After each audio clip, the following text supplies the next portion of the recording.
Mic is on.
Good morning and welcome to the MAPS 4 Citizens Advisory Board meeting for June.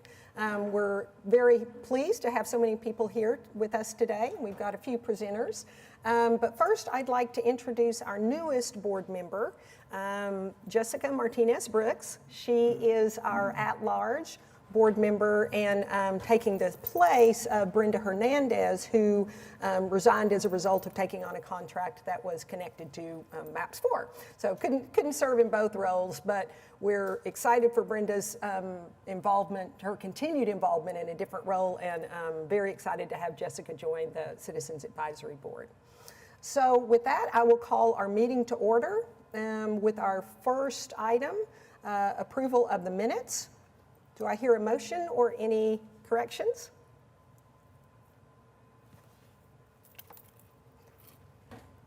Okay, please cast your vote.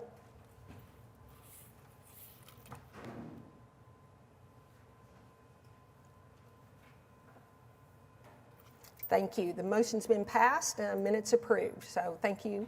Moving on to item number 3. The revenue and expenditure report. Thank you, Madam Chair. We have in your packet the revenue and expenditure report for the period ending April 30th, 2021. It's in a little different form this month. Leo Sia has been working on this, and this will be the form that we'll be presenting from here on out. the story behind it all is it's very automated now instead of doing it by hand. So I'll go through it briefly. On the revenue side, for the month, $8,318,188, and total revenue of $103,555,465.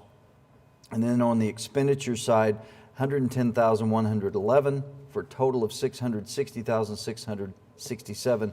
And below that, you can see how that breaks out into each of the various subcommittee groups. So I'll try to answer any questions if you have any. I would just recognize that I always keep my eye on the above and below target, and we're catching up. We're making ground. So as I recall, last month was 7.3. That's right. And so we're at 6.8. So recovering some of our lost collections. Right. We had a really good tax receipt month, and reports I'm hearing is that this coming month is even better. That's outstanding. So any questions of David? Okay. With that, we need a motion and a second. Okay, please cast your vote.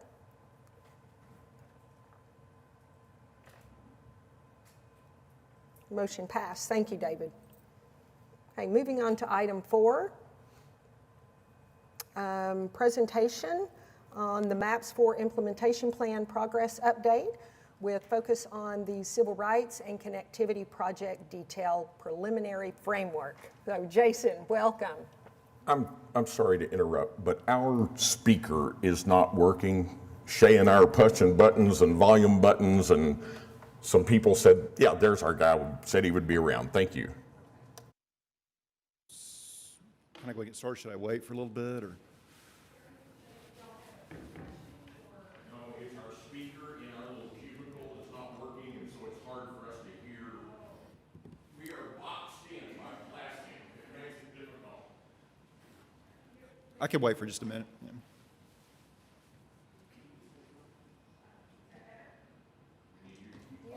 Can you hear anything on that, Alan? There, is that better? Anything? You hear? Okay, now? Talk to PIM about it. Okay. Okay. So can you hear anything? What? Yes, I can hear some things. Okay. So he's, Go ahead. okay. I can just talk really loud. Yeah, Jason, if you'll just scream that way. Okay, so just make sure that that microphone is adjusted so that you're coming through the system. I'm not going to do that again. Hello, can you hear me now? Well, Sort of. I can hear you over this, but I can't hear you through our speaker. Okay. I'll just try to talk loud. We'll read your best. Okay. I don't think lost any the of them are working presentation. very well. Yeah, we'll see the presentation. When it's up. It's not on this one. Is there something else I need to do on my end? Give us just 1 second here, sorry. We're all getting back in the swing of it, Yeah, I right? was going to say, we're all a little rusty here. This is the first in-person meeting in quite some time.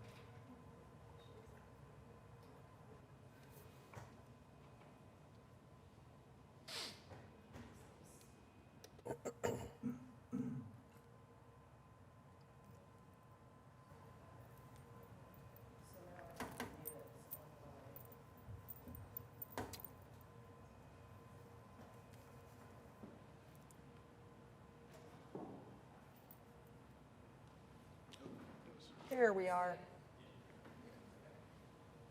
Okay. Okay.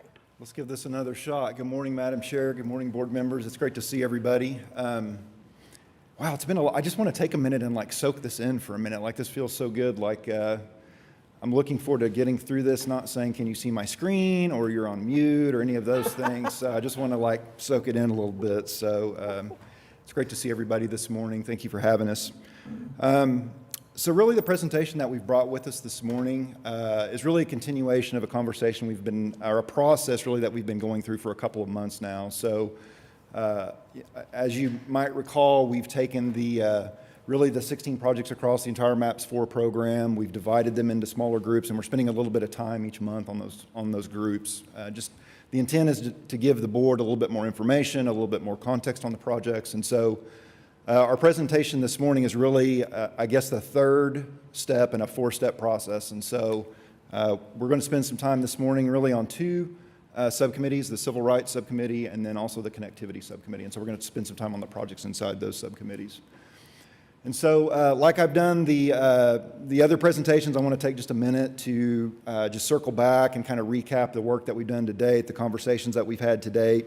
Obviously, ADG has been working since late last year on the MAPS 4 implementation plan, on the MAPS 4 program. But really, I think we've ramped up, since the beginning of the year. So January through the spring, and then obviously we find ourselves in June this month. So if you'll recall, in February, we gave a really extensive presentation on the implementation plan. Just from a content perspective, we spent some time looking at the MAPS 3 implementation plan and just the process that we go through in preparing a plan like the MAPS 3 implementation plan.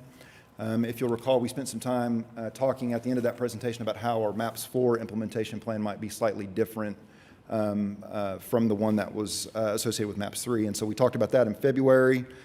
March, we made an attempt at talking to the board. We had several project advocate meetings late in the year, early in 2021. And so we made an attempt at getting through all 16 projects and trying to give the board some understanding of the information that we had gathered to date. So we did that in March. And then, as I said earlier, April and May, we really started this process of going through the program kind of group by group. And so in April, we spoke to you about the projects in the neighborhood subcommittee. And then last month, we brought to you the projects inside the community subcommittee. And then, as I said, this morning is really about civil rights and connectivity. And so that's really kind of where we are as of right now. So as I said, the two subcommittees that we're going to spend some time on this morning, the Civil Rights Center and Connectivity, you can see the four projects there that are overseen by those two subcommittees. So the one on the left obviously is associated with the Civil Rights Subcommittee, the three on the right being associated with the Connectivity Subcommittee. And so you can see the four projects there. Obviously, sidewalks, bike lanes, trails, and streetlights gets the award for the longest project name, and so we're really excited to talk about it today. You can see the budgets for each of the projects there, and then we've also, as we've done with the prior presentations, we've included a little bit of language out of the resolution. Really, in our mind, this captures the what we would call the overarching goal of the project. And I certainly think as you read through all of that language, to me, it really underlines, again, just this idea of MAPS 4 being a transformational program in a lot of different ways. And so the language that you see there is really just straight out of the resolution. And so I'm going to get started right off the bat here with the Freedom Center, the Clara Luper Civil Rights Center. And so really just to get us going here, I'm going to just give you an overview of the budget. This project, a $25 million project, you can see there how that $25 million is divided.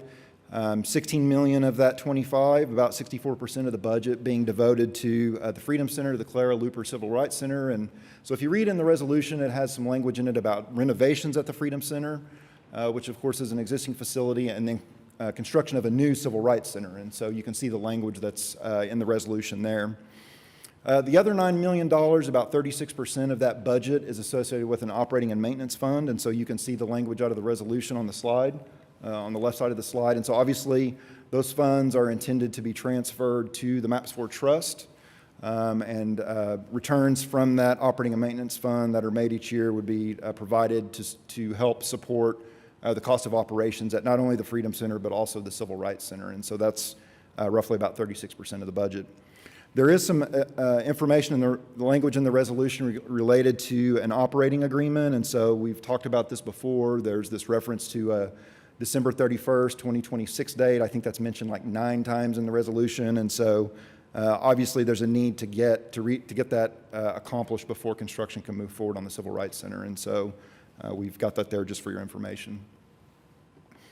And so obviously a lot of things have happened since the resolution was passed. That seems like so long ago in a lot of ways. And so I think as it relates to the Freedom Center, I'm not sure that we've informed the board of this, but there has been some things going on as it relates to the Freedom Center. The current operator of the Freedom Center has been able to raise private funds for the majority of the renovations that need to happen there. And so that's obviously really good news. In some ways, it represents an opportunity to possibly reallocate funds that were originally anticipated to be spent at the Freedom Center for those renovations. Our understanding as of today is that they're in the process of securing an A&E firm to help them with those renovations. And so, as I said, it's obviously an opportunity. Should the board, should the council decide that that is something that they would like to do, possibly reallocate those funds. Obviously, we still have the need to meet the intent or the requirements of the resolution, but should the board and should council decide that they possibly want to reallocate those funds, we think this development maybe is an opportunity to do that, if in fact. Yes, ma'am. I'm sorry, what is A&E? Architecture and engineer, so it's the people that would design the improvements. Sorry. Great, thanks. Sure. So that's really a lot of that's one of the things that's happened at the Freedom Center over the last several months. And then as it relates to the Clara Looper Civil Rights Center, I think we've spoke about this previously. In speaking with Freedom Center, the current operator, they have expressed this need for some time to build some organizational capacity. And so in our early conversations, this idea of 3 to 4 years in order for them to get ready as an organization to open the doors on the Civil Rights Center. And so they continue to speak to us about that. I think the last time that we spoke about this thing, this project, one of the things that we shared with you is that they were in the process of assembling a project readiness plan. In other words, a plan to get their organization ready to open the doors. And so recent conversations have indicated that they are taking some significant steps and working through that plan. They've recently hired a project coordinator. So Ms. Christina Beatty is going to be the project coordinator on their behalf. And so that's obviously a significant milestone for their organization. We're really excited to work with her in the coming months and years. Christina informed me that they are in the process of starting basically a programming and planning exercise. They've retained the services of what I would consider really a world-renowned museum planning and programming firm. And so obviously that'll be a huge resource for them in terms of getting ready to move this project forward and really just to dovetail with the MAPS 4 process that will guide the project. And so we're really excited about that. That's obviously a significant milestone for the project. We continue to believe that there will be the need to make some provisions in not only the schedule but the budget for acquisition of the land. There's a lot of the land that you see there in the image on the right that's currently owned by the Urban Renewal Authority, and so we'll need to go through a land acquisition process in order to get that land transferred over to the city. So just real quick, we have brought with us just a real quick summary of the budget for these projects, and so we're just doing this in tabular form here. There's obviously the 3 components that we mentioned previously. I will tell you the resolution really talks about $16 million for the Freedom Center and the Civil Rights Center. And so the budget for the Freedom Center that you see here was largely informed by a presentation that was provided by Mr. Benton when the resolution was being discussed at council. And so there are some things I think that are common between the Freedom Center renovation, the Civil Rights Center construction, that are common to both projects. And so we've made our best attempt at reallocating those dollars the way that we felt that they made sense. So things like soft costs, site improvements, land acquisition costs, things like that. And so the budgets that you see here today reflect that exercise that we've gone through.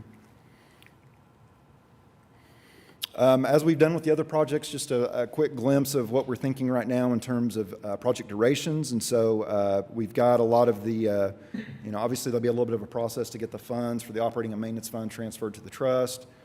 We've got some time allotted in there for the operating agreement, site acquisition, so we think that whole process can be accomplished in 18 to 19 months. And then you can see there the Freedom Center project, about a 25-month process, we think, from start to finish, if in fact we move forward with those improvements.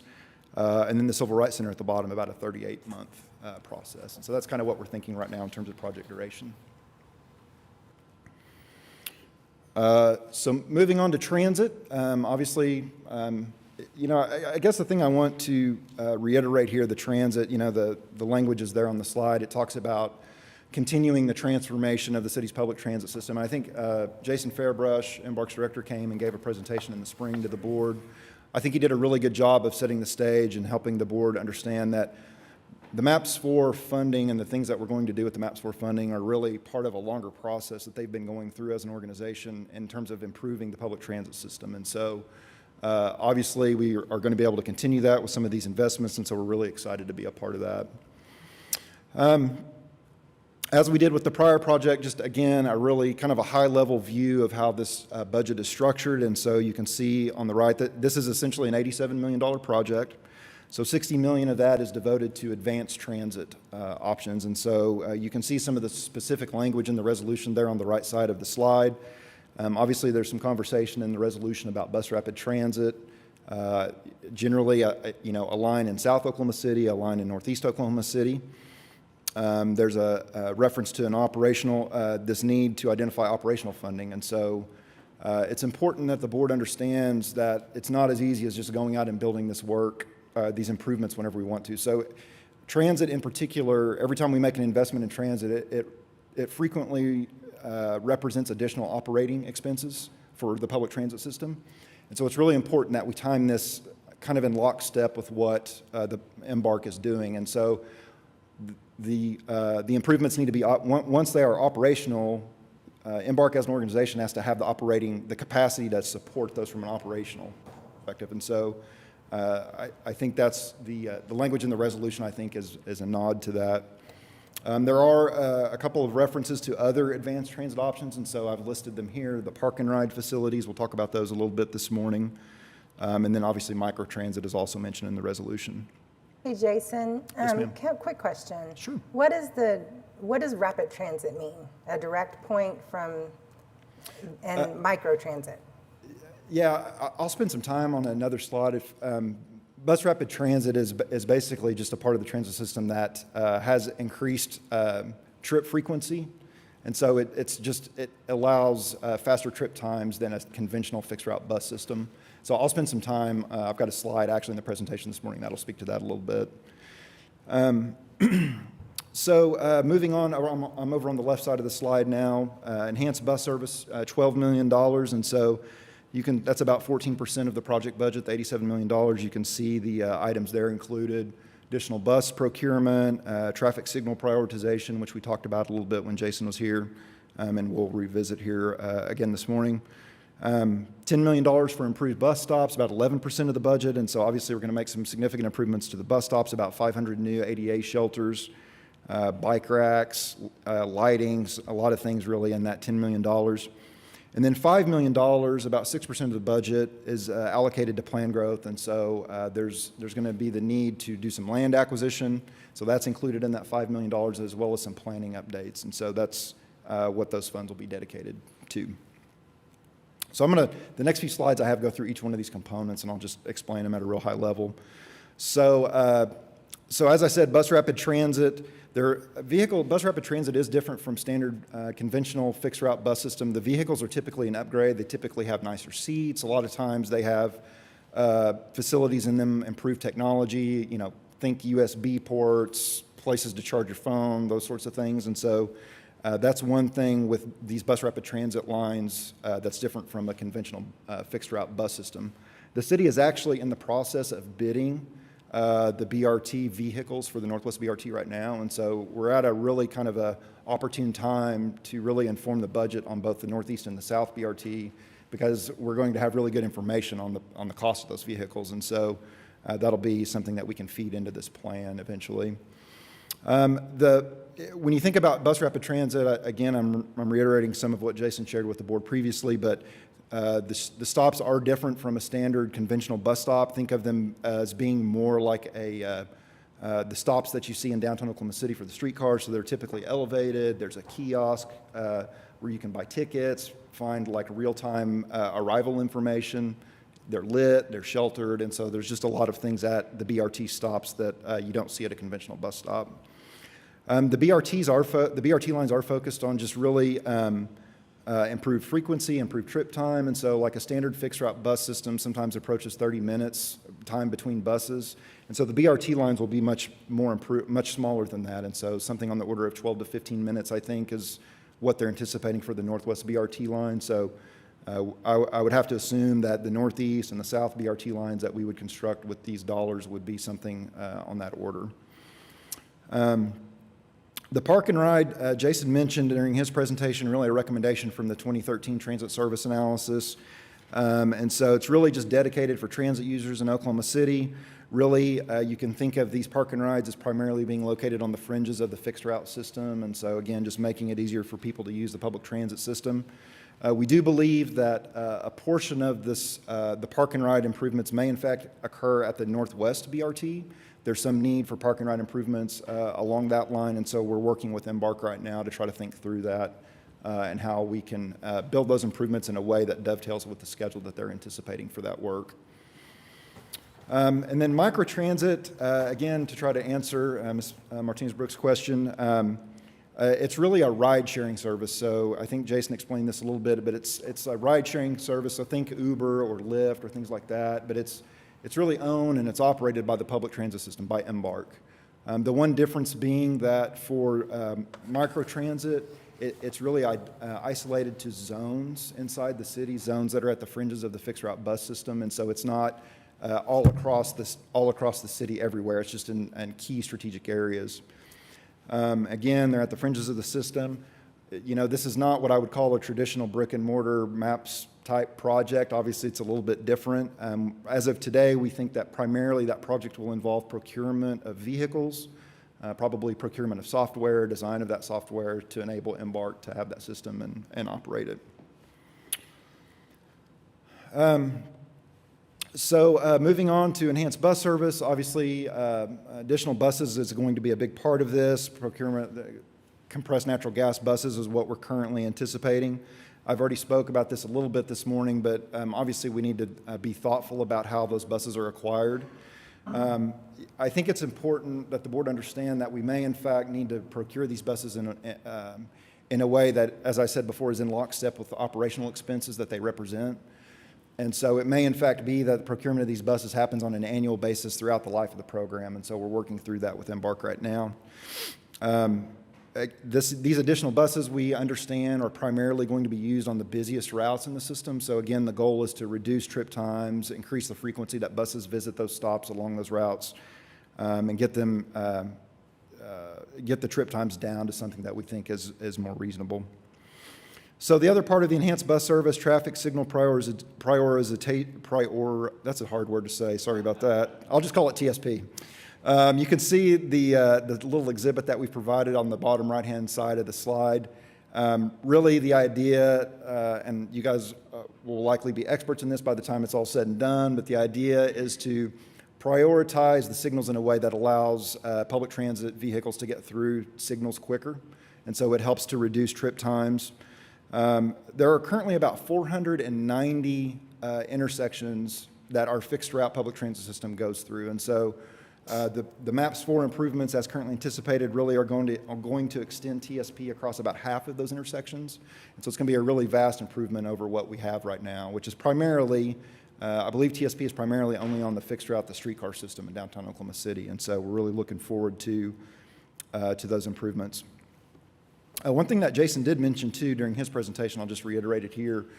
In addition to increasing frequency and reducing trip time, it also serves to increase the safety of the system. Most of the accidents in a public transit system happen at intersections, and so in making these improvements will obviously will increase the safety of those intersections and therefore of the system.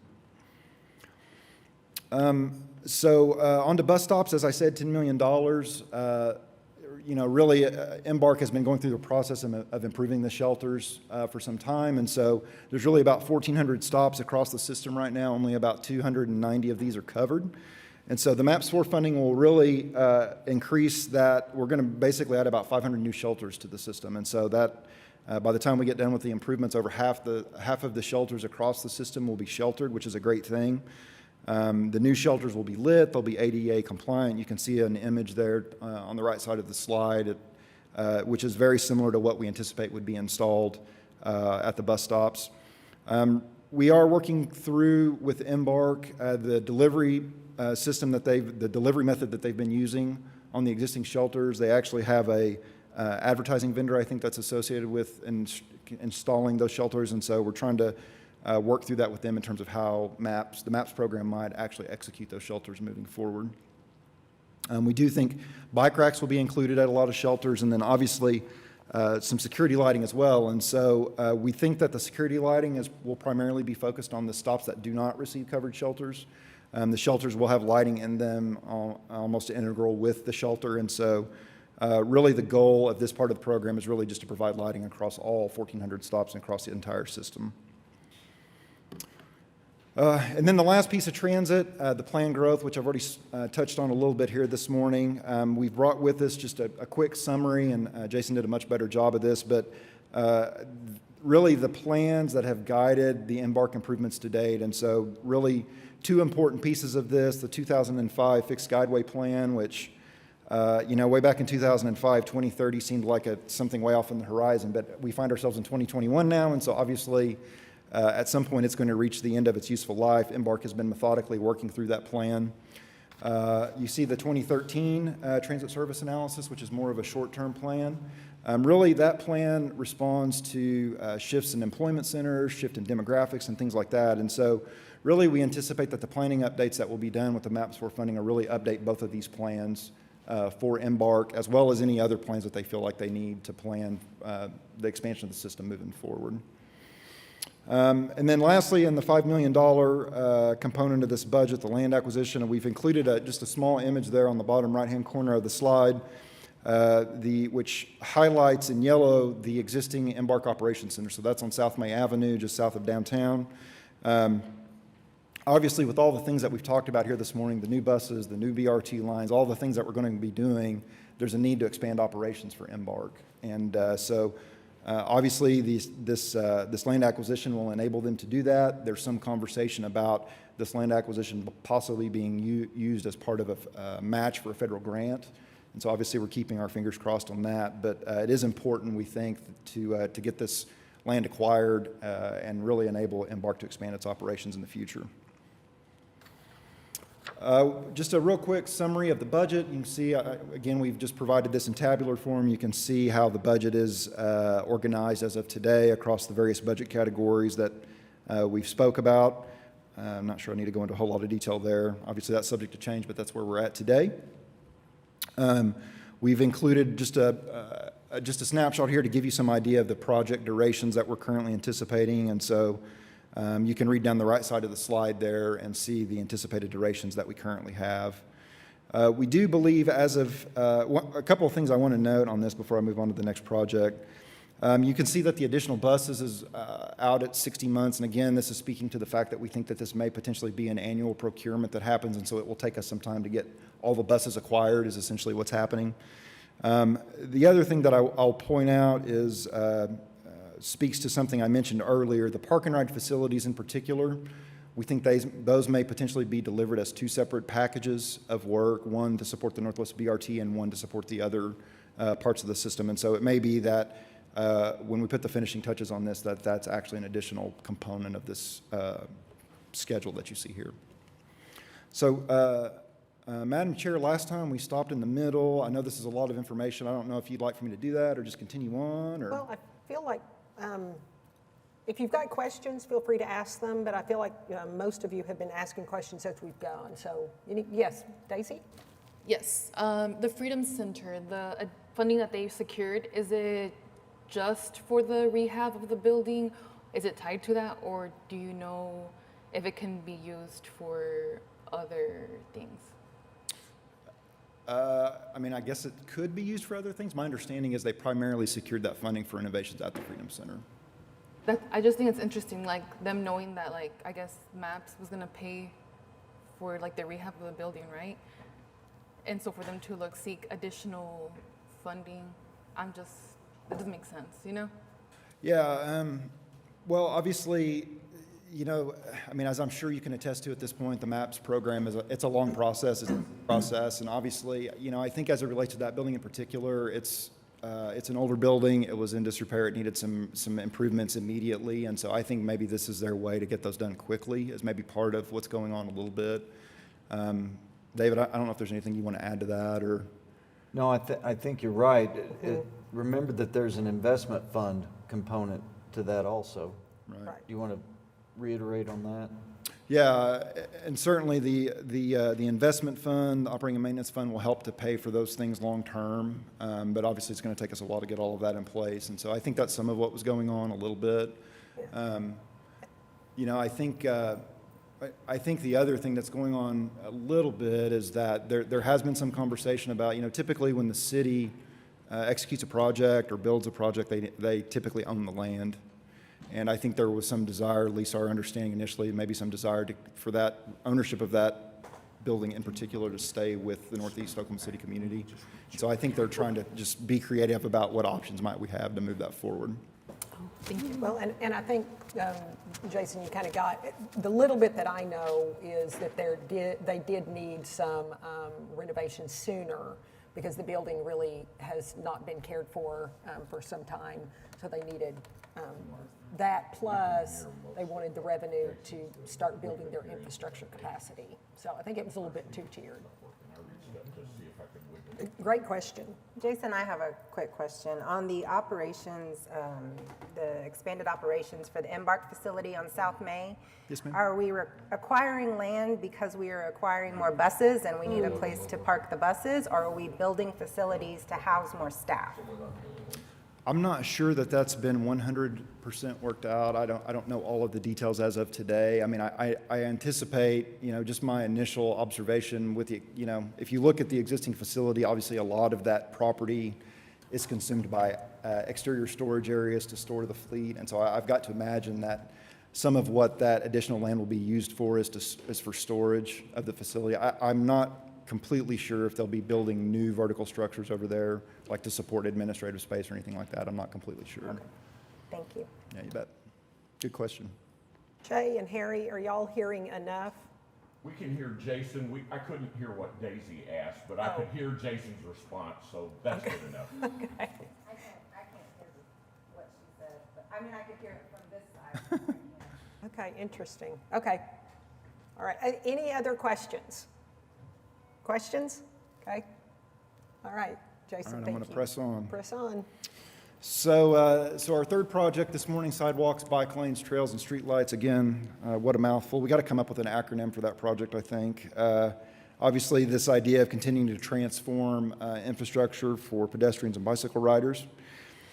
So I have a couple of typos in this section, and so I want to identify them for you just to make sure it's clear. So the budget for this project is $87 million, and at the top of the slide it actually says 55. The $55 million is for the sidewalk and related amenities, which is on the right side of the slide. And so all in, if you sum all those numbers up, you'll get $87 million. 55 million sidewalk and related amenities, and so obviously the sidewalks will be a big component of that, but you can see some of the language in the resolution for other amenities that may be included in this work, so trees and sustainable infrastructure, a lot of things really to unpack in the resolution here. The resolution does make some reference to prioritizing or making improvements in pedestrian priority areas, and so those areas are actually identified in Bike Walk OKC, and so I'll show you a map here this morning that shows you where those are located geographically, but there are some other areas of the city that are mentioned here in the resolution specifically, in addition to those pedestrian priority areas, and so there's some nod to the senior wellness centers and also the maps for youth centers, and so we'll talk about that a little bit later this morning. $20 million, so about 23% of the project budget dedicated to bicycle lanes. There's really points to Bike Walk OKC in terms of setting the priorities on where these improvements need to occur. There's $8 million identified for trail improvements. There is specific language in the resolution related to making these improvements in South Oklahoma City. There's a conversation about Lake Stanley Draper, some language about the Oklahoma River in South Oklahoma City. And then there's also some language in the resolution that points to other trail amenities, so things like restrooms and signage and wayfinding and things. But really, I think as we read the resolution, it seems to imply that those improvements are really across the entire trail system. And so obviously that'll be something that we'll need subcommittee guidance on a little bit. And then the last component of this $87 million project, streetlights, $4 million. You can see the language there, 10 years of operating costs. It talks about constructing 1,000 new streetlights across Oklahoma City. And obviously it has some language in it related to commencement of an operating agreement, commencement being conditional on an operating agreement with relevant agencies. And so I'm going to spend just a little bit of time on each one of these components here just to make sure that, just again, to pass along some of the information that we've gathered today. So similar to the transit package, I think it's important to note that these sidewalk improvements are really a part of a larger process that's been going on at the city for a long time. We've listed here, and the image that you see at the right is actually out of Bike Walk OKC. You can see various programs that have been in the process of being executed over the last several years. Obviously most recently MAPS 3, Better Streets, Safer Cities. But really the city has been going through this methodical process of installing new sidewalks across the city really for several years. And so I think that's important to note here. As I mentioned, the resolution does point to these what they call pedestrian priority areas, and that means something very specific in the Bike Walk OKC plan. You can see them. This is one of the maps out of Bike Walk OKC if you would like to go look it up. There are some other areas that are listed in the resolution that are not included in the orangish red areas that you see there. And as I said, there's also some conversation in the resolution about the Senior Health and Wellness Center. So not only the ones that we built as a part of MAPS 3, but also the one that will be built as a part of MAPS 4. There's a conversation about the youth centers. Obviously, those locations for those youth centers has not been determined yet. And so, as we look at this group of projects, obviously, it seems that we will likely need to pivot the scope a little bit because MAPS 4 is going to be an evolving thing over the next several years. And so it'll be important that we think about that as we're moving these sidewalk projects forward. One thing I did want to make sure I communicated to the board too, and this is some of the information that we gathered from the planning department late last year. There is an update to Bike Walk OKC that's currently in process. And so we originally anticipated that might be done as early as late this summer.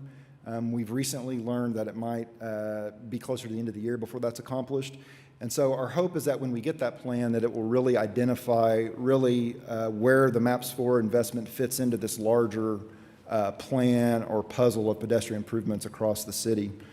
That being said, I also want to communicate that Bike Walk OKC as it exists today is a very useful plan for MAPS 4 as it is.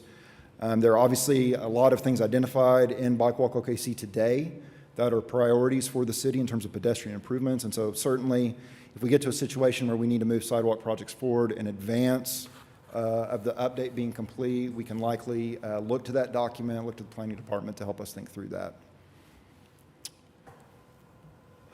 Moving on to bicycle lanes, similar to sidewalks, again, there's a lot of previous initiatives that really set the stage for us as we invest this $20 million of the MAPS 4 program.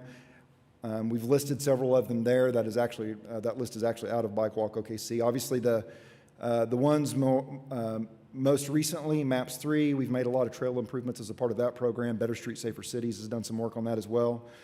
And so really those set the stage for the next step, the MAPS 4 investment. And so we're really looking forward to getting that update to Bike Walk OKC in the near future. We do anticipate that there will probably be various types of bicycle facilities constructed with this $20 million investment. And so I've listed various types of bicycle improvements that we might make. And they include bike routes and lanes, on-street, off-street, shoulders, separated facilities. And so we anticipate as of today that with this $20 million, we'll probably be building various types of bicycle facilities. And so really the types of facilities that we execute with this funds will largely be looking to the planning department, looking to Bike Walk OKC to identify for us what types of improvements are warranted in which areas of the city.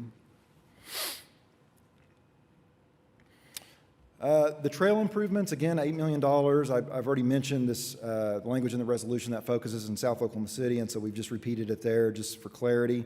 You can see the map out of Bike Walk OKC that identifies some of the existing trails that we have today. And as I mentioned earlier, there are improvements anticipated really across the trail network, and so I've listed the ones there that are mentioned specifically in the resolution, restrooms, fountains, wayfinding. The image that you see at the top left there is actually a wayfinding effort that Public Works has been going through over the last several months, and so that's really just to give you an idea of what those improvements may look like. Again, that's not part of the MAPS 4 program. Obviously, it's just a reference for you. We do feel like the trail improvements, obviously the update to Bike Walk OKC will inform that to some degree. But as with a lot of things, we anticipate that our wants are going to be a lot more than what the $8 million can support. And so we've included a note here just to remind everybody subcommittee input will be really important here, help us identify priorities and exactly how that $8 million should be spent across the city. I have another small typo that I want to point out here for you. Streetlights is not a $20 million investment, it's a $4 million investment. And so I've already mentioned that specifically, but the title is wrong on this slide. A lot of the information that you see here is actually information that the Public Works Director provided to council when these projects were being presented back before the MAPS 4 vote. Obviously, there's a lot of benefits with streetlights. I've listed some of them here. Security in urban areas, extended outdoor time for outdoor activities, safety for drivers and pedestrians, and so on. There are a lot of different types of lights across the city, and so some districts have, there's decorative lights, there's conventional lights that you might see on a standard arterial roadway or a neighborhood roadway. But obviously there's decorative lights too. A lot of the districts have light fixtures that are just particular to their district, and so that'll be something that we'll have to think through as we execute this work. There really, as of today, there's about 27,000 streetlights across the city of Oklahoma City, and so obviously the investment in MAPS 4, I've done some simple math for you to give you an idea of what this might look like. Again, focusing on arterial roadways, that is mentioned specifically in the resolution, areas underserved by lighting. But really, I think just to kind of, I guess, give you a picture of what this might look like, we've done just a simple sample calculation of really how these dollars might be spent. If we assume $4,000 a light and we do 100 lights a year, that's basically $400,000 a year, which would give us really a $4 million investment across 10 years. And so that's I think, that was the intent when the resolution was put together. And so that's how we're operating right now. Just a real quick summary on this project. Again, you can see how we've divided the budget across all these various budget categories. One thing I would like to note, you'll notice that the streetlights, the $4 million streetlight budget is actually included in this investment fund category. And I know that may seem a little bit odd, but the reason for that is as of today, we're thinking that it may potentially fall on the MAPS 4 Trust to manage those dollars and handle that annual streetlight procurement every year. And so for that reason, we've put it in that budget category, and that's where it sits as of today. So you can see here a summary of the project durations as we have them today. A couple of things that I would like to point out to you. One is obviously as you look at this, the sidewalk in particular, you're going to notice that we obviously have several packages of work. And so I think what we'd like to communicate here is that we think about $55 million in sidewalk improvements. Our intent is not to go out and design a $55 million sidewalk package and award that to one contractor. And so there's a lot of reasons that we would prefer not to do that. Some of them we've touched on already. Obviously dividing it into smaller packages of work makes it more accessible for small or disadvantaged businesses to bid on the work or get involved in the work. I think it also serves to allow us to be a little bit nimble. And so I've already talked to you a little bit this morning about how, sidewalk improvements, we have priorities. A lot of times those priorities shift depending on where grant dollars and other funding sources come into play. And so the picture of what we need in terms of sidewalk improvements sometimes changes day by day. And so having these in multiple packages, it gives us the ability to pivot a little easier, I think, through the life of the program. So that's the other reason for that. You can see the durations there. I think the only thing I would add to this that I think needs a little bit of explanation, these scheduled project durations look a little bit different than some of the ones that you've seen before, and that you'll notice, like for phase 1A, you can see that there is a smaller orange bar on top of a smaller yellow bar. Really, that's what we're trying to capture there, is that there's two phases of work that are occurring really in parallel with one another. And so that's just a way for us to simplify that graphically, and so that's kind of what we're showing there. All right, one more project to go, and then you guys get to go eat lunch. So our last project, Beautification. A lot to unpack here. Obviously, there are a lot of very specific projects mentioned in the resolution. You can see the language there. I'm missing for some reason, something on the right is missing. There's basically $25 million identified for the projects that you see on the right side of the slide. I'm not going to read each one of those, but I think you can see the list there. On the left side of the slide, you'll see the operating fund. There are very specific uses for that operating fund. This would be a fund that, in our mind, would be obviously go to the MAPS 4 Trust and be used to support staff member and some of the things that you see there. And so a lot again, like some of the other projects we've mentioned this morning, a lot to unpack on this project in particular. So this is just a really quick summary of what that budget looks like. You can see $30 million total, $25 million associated with the beautification projects. And then on the left side, the operating fund, the $5 million. So that's about 17% of that project budget. And again, the goal being to provide permanent staff dedicated to the issue of beautification. So as we've looked at this project, we think probably obviously we've talked a lot already about the need to transfer dollars to the trust early. Obviously there's some financial benefit to doing that. We do feel like the staffing that would be supported by this project is probably one of the first priorities, is to get that person or persons in place so that they can help inform this process and support the projects as we execute them. We do have this understanding that all of the projects that are listed in the resolution will be accomplished. And so this is, our understanding is this is not, see how far down this list you can get with the money we have available. Our understanding is the intent is to execute everything. And so I think because of that, it's really important that everybody understand that when corridors are identified or locations are identified, it's likely that these improvements will be a little bit more superficial than maybe what we might anticipate on like a standard streetscape project, where we're replacing paving and we're doing street lights and street furniture. And obviously that work like that can get very expensive. And I'm not sure that as we sit here today, we look at this $25 million budget, that it would be able to support all the projects in that way. And so the projects will likely be a little bit more superficial than that, but hopefully still very effective in improving the built environment across our city. We are anticipating that the beautification package, again, we've got this laundry list. Our intent is not to go out and execute that as one $25 million package of improvements, and so we've organized it really across 5 packages of work. But we do feel like sitting here today, subcommittee input will be really important. There's a really mixed bag of things. There's corridors identified, there's intersections, there's gateways, there's pedestrian bridges.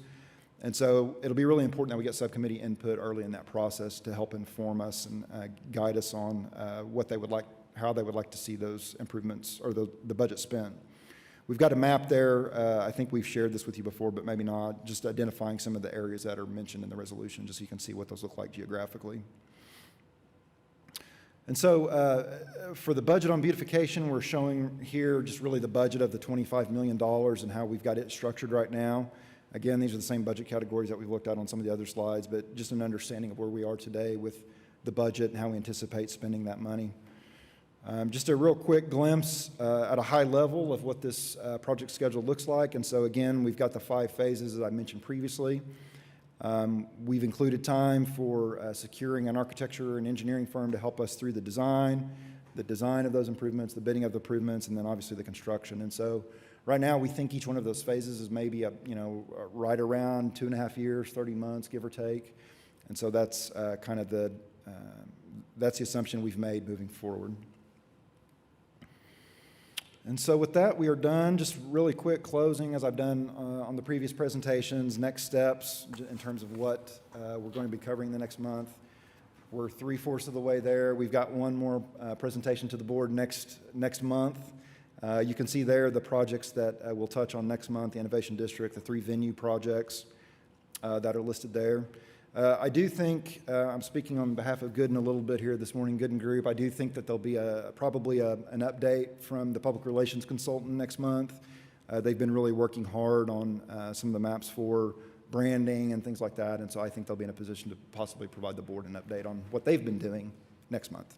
So with that, thank you for having me. I'd be pleased to answer any questions. Thank you for your patience. Thank you, Jason. This is a lot of information, and I know you and your associates at ADG have done a tremendous job trying to really consolidate and summarize the thousands of pieces of detail. So thank you. Thank you for making it digestible. Okay. So any questions, any additional questions for Jason? Daisy, Kevin? No? Okay. All right. Thank you so much. We appreciate it, and we will see you next month. Okay, thanks. Hey. So back to our agenda. Where are we? Whoop. Okay.